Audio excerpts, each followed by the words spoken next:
Well, good morning. Like you heard, we're going to be talking a little bit about our leveraging GIS for telecommunications as a design, GIS as a design hub. Yeah, so we already got a little introduction about myself, but just to get in a little more detail, my name is Isaac Sorensen, Senior GIS Specialist with ISG. My background coming into my career was working with the renewable energy industry. I did field collection for about 2 years and then parlayed that into a more client-facing role where I was working with lots of ArcGIS Online applications to deliver that field collected data in nice, neat, cool packages to our clients so that they could leverage the data. And then I'm just going to give a little overview of what our GIS setup is at ISG, as everybody's GIS setup is slightly different. Our bread and butter utilizes enterprise databases. There's a few major advantages to doing this. One is the ease of duplication. So if you need to distribute the data to a client, an enterprise database is just about the easiest way to do it. Another major one is the simultaneous editing that's available when you utilize an enterprise database. So we can have multiple people working on the same data source at the same time. So some people like to refer to it as the single source of truth. So we definitely appreciate the ability to do that. So we have through utilizing ArcGIS Server, we're able to access that enterprise database from the field. We host that data on our internally hosted server, which also adds a layer of data safety and integrity, another layer of authentication beyond just ArcGIS Online's integrated security. And then we do utilize ArcGIS Online and field maps so that our field staff can access that data when they're out in the field. And it also allows us to leverage that same data set for presenting it to our clients or even allowing them to interact with it. It lets you be really flexible within how you present that data. Thanks, Isaac. I'm Zach Nemeth. Like mentioned, I'm a project manager at ISG. I'm also our business unit advisor on the telecommunications and energy team. Based out of Green Bay, Wisconsin, and I help lead a team of about 60 people who work with telecommunications, utility providers, and municipalities to design and permit telecommunications and energy networks across the United States. I have about 10 years experience applying GIS to solve problems and streamline projects within the utility industry, starting at my roots at UW Eau Claire, where I graduated with a geography degree. The teams I work with at ISG primarily design both aerial and underground fiber, aerial and underground communication networks, including fiber, copper. Some of the things would be like fiber to the home, fiber to the business, aerial joint use, make-ready engineering, to name a few. So Isaac and I work for ISG, a multidisciplinary architecture and engineering firm with 14 offices across the upper Midwest here. We have 12 business units that work in areas from food and industrial, healthcare, public works, and telecommunications and energy, to name a few. We're growing strong at about 500 employees, continuing to grow.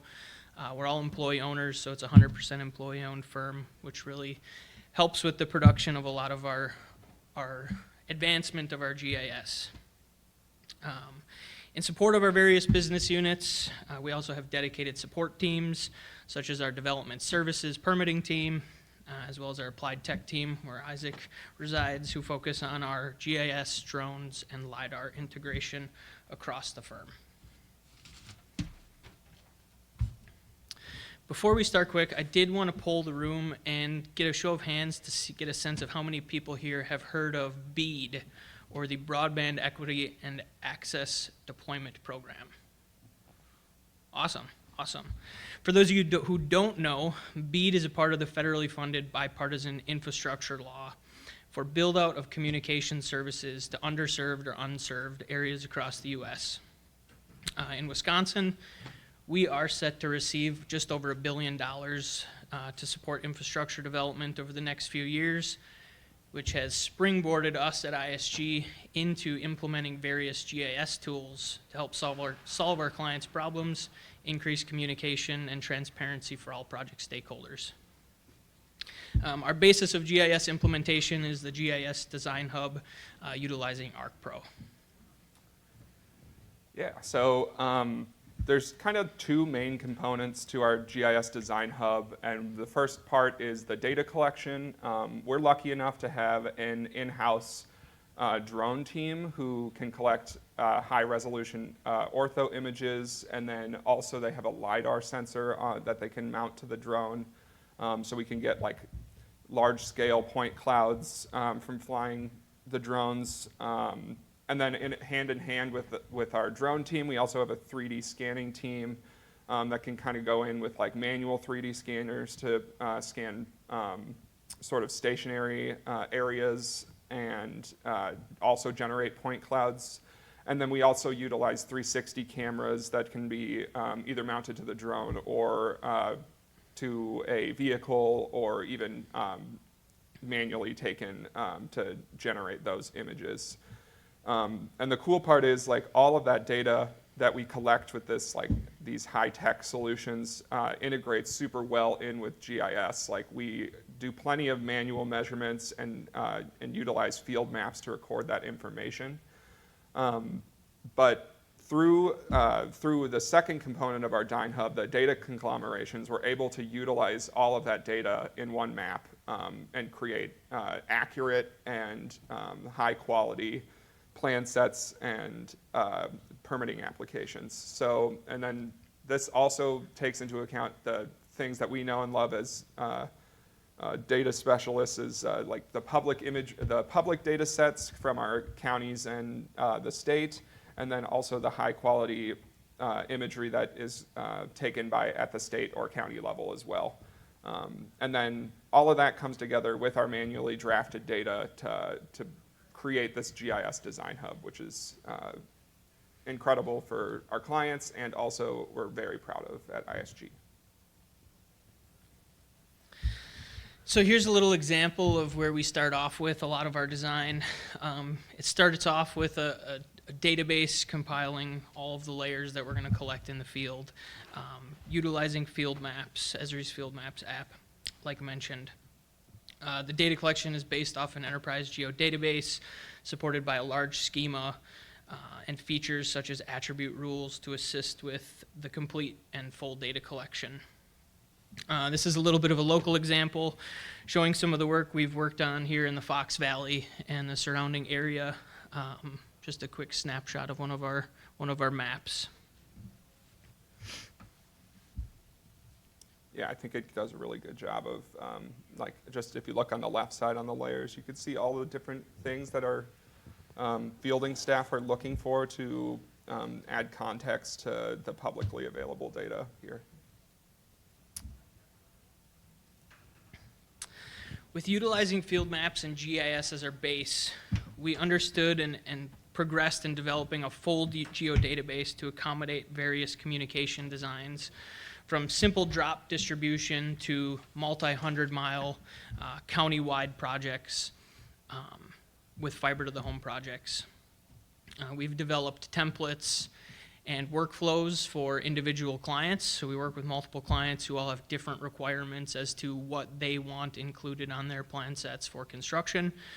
So being able to customize templates for each individual client while ensuring we're meeting all the permitting requirements that we're also using these plans for through all the permitting entities is extremely important. So we're being sure to include both the information that the client needs as well as any permitting entity, and we can do that all in GIS.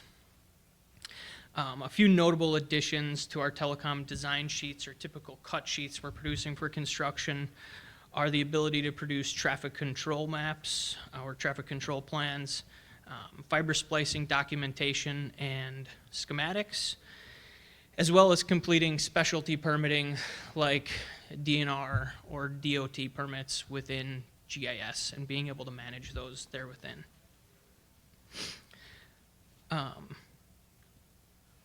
One more quick thing to note, with all of the design and line work in GIS, we can export all of that data out in and out quite easily, which allows us to create a customizable design package for our internal or our clients and give them a customizable export.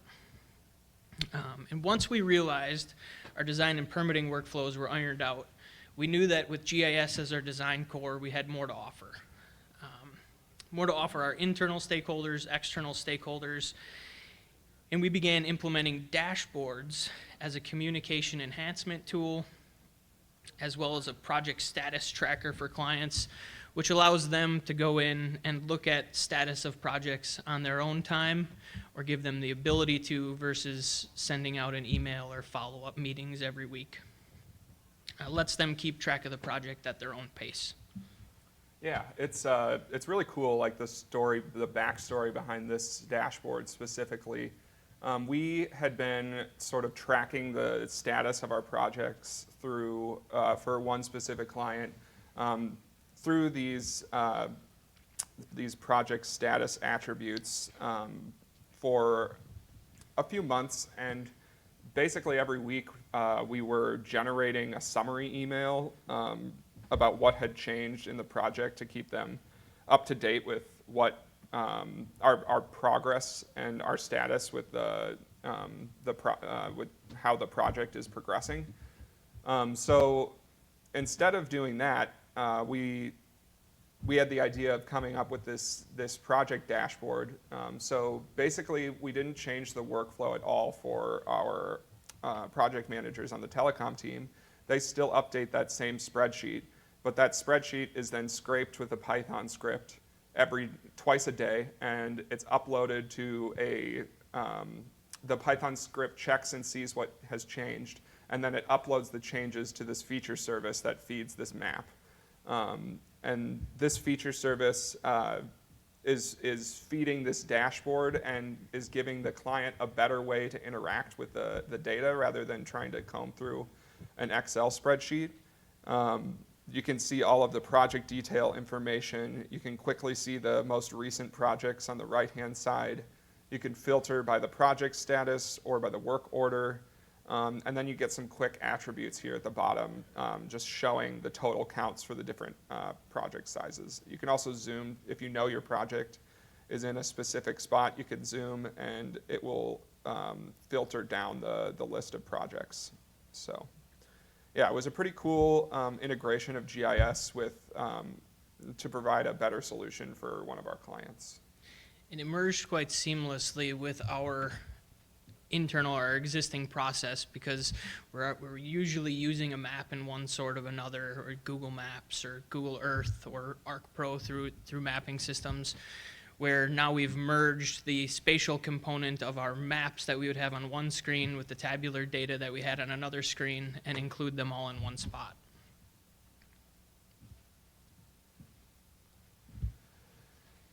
Yeah, so at ISG, we're always trying to push the envelope, and we want to keep adding to our already robust workflow and put more people in, give more power of the GIS system to more people. So one of our more exciting initiatives this year is to integrate our CAD designers into our single source of truth, and we're going to do that by using ArcGIS for AutoCAD. It essentially works the same as having our field maps users in field maps who are accessing the feature service that is fed by that enterprise geodatabase. ArcGIS for AutoCAD gives you the ability to also access that feature service and make edits. And this is huge because a lot of our designers are more comfortable in CAD. They won't have to be trained on how to do the design work in GIS. So we can get more people participating in the design process, which will ultimately lead to a faster and more accurate product because people won't be exporting shape files back and forth and losing things in translation. Everyone can work on the same exact data set and see updates that are made real time. We're still utilizing CAD in a day-to-day basis for specialty permitting and things that require profile drawings, but so we haven't completely eliminated CAD from our repertoire, but now including those same designers who are doing that typical 3D type work into our 2D planimetric type work as well.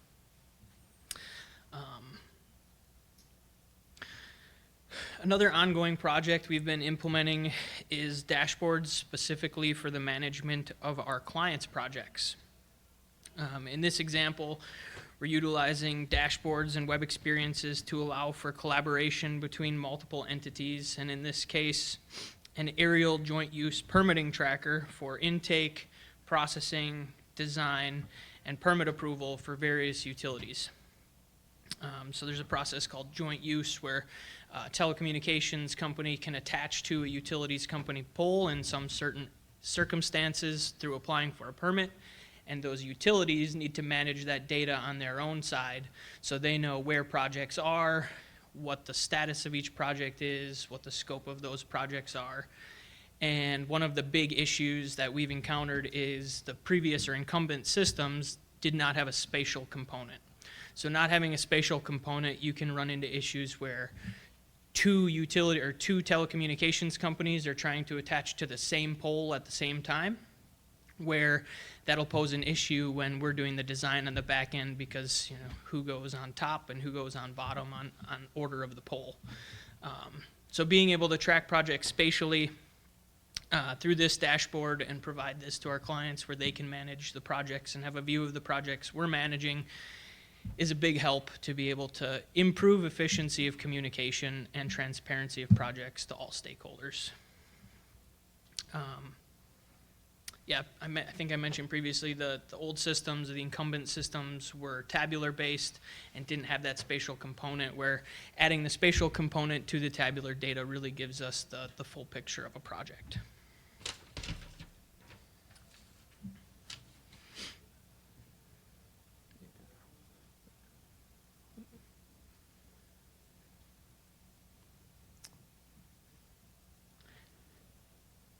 And as another example, we're utilizing our dashboards for internal communication and project performance and project health. So being able to have an idea of how much data is collected on a daily basis or weekly basis on a per person basis is an extremely important factor in project performance and project health, being able to identify how much effort is being put on certain projects and how much effort is maybe not being put on other projects.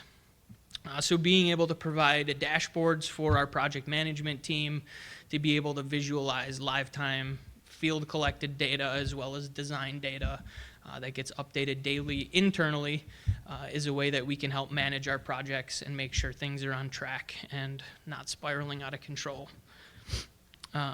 With the real-time visibility, we can also have our project managers have the most up-to-date information to keep their clients up to date on the status of their project. So even if the client has a project status tracker, like Isaac mentioned, it might be updated twice a day if there's something extremely hot or a project that is extremely urgent. We can dive in further into our data and look real live time on what has been collected and where the project phase is at. Yeah, exactly. I feel like this dashboard is a great example of how we are basically using the same data set at multiple different levels and creating different views for depending on who is accessing the data. So like this point data set is the same collection data set that our field staff sees when they're in field maps and collecting data, and it's immediately updating this dashboard view for our project managers. And then we also have views of this that are client specific, and then the same data can be pulled into ArcGIS Pro to do additional design work.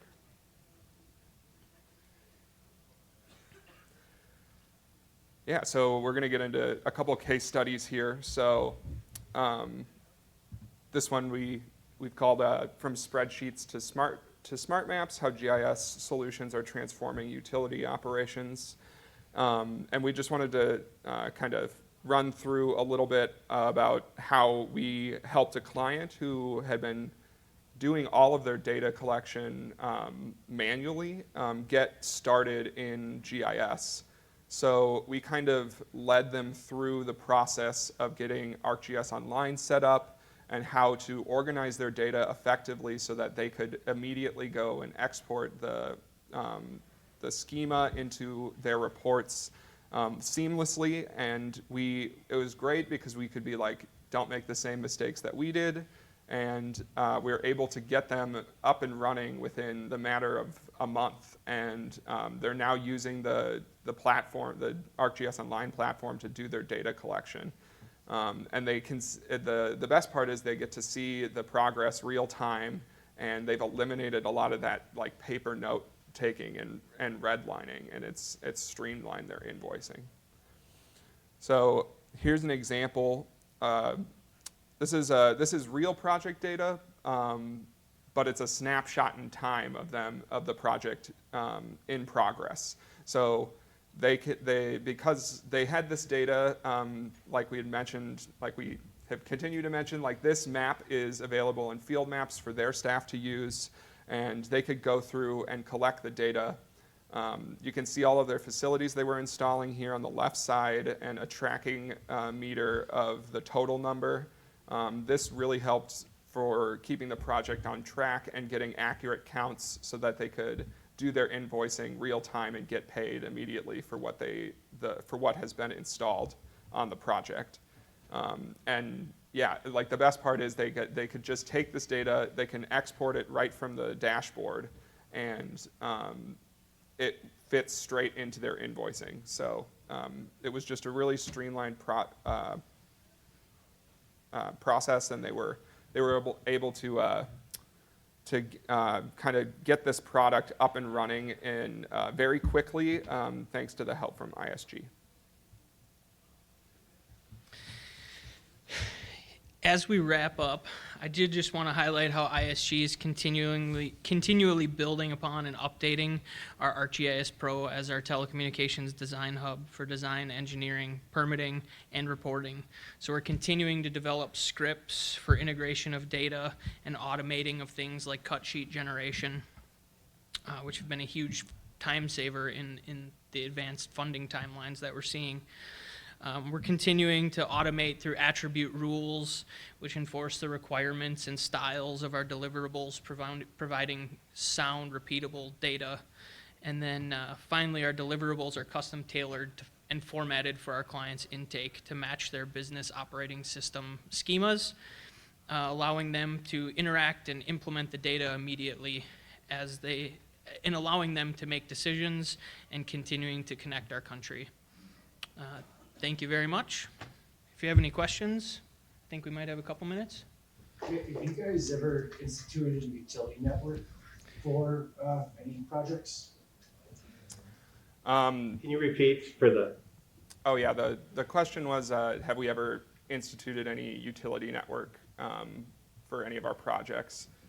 And we have been looking into doing additional utility network work. I know it's a lot. There's a lot of integration with ArcGIS Online that exists. So it in theory should be something that we can handle for our client. We just haven't had the opportunity. One of our clients hasn't had the need for a utility network situation yet. Yeah, well, kind of just to follow up, because I've been trying to dig into the utility network, and then I've been digging into utilizing the utility network, and it seems to be a solid solution for, like sewer and water. But can it really be utilized for telecommunications yet? Because another question was splicing. It can get it's very difficult to utilize splicing within a fiber network that's being hosted and utilized solely within Esri. We utilize different softwares like Vetro for splicing, and it seems like it's not even possible to utilize our splicing data in our Esri databases. I mean, have you guys been able to integrate that well I'm sorry, I kind of jumped away from utility network there. So that was a broad comment that I'm happy to hear anything you have to say about it. Yeah, we definitely have looked into implementing the utility network, like Isaac said. But as far as splicing data and such, there are some partner companies that we work with that have direct plugins to ArcGIS Pro, kind of like a Vetro or similar program, but a little bit different, that are plugging straight into ArcGIS Pro that can allow us to do a lot of that network tracing, a lot of the splicing, schematics, and generation. If you want to learn more, feel free to stop by. Yeah. Are there any other, oh, sorry, are there any other questions? Otherwise, thank you, Isaac and Zach, for that great presentation. Let's give them another round of applause. Thank you.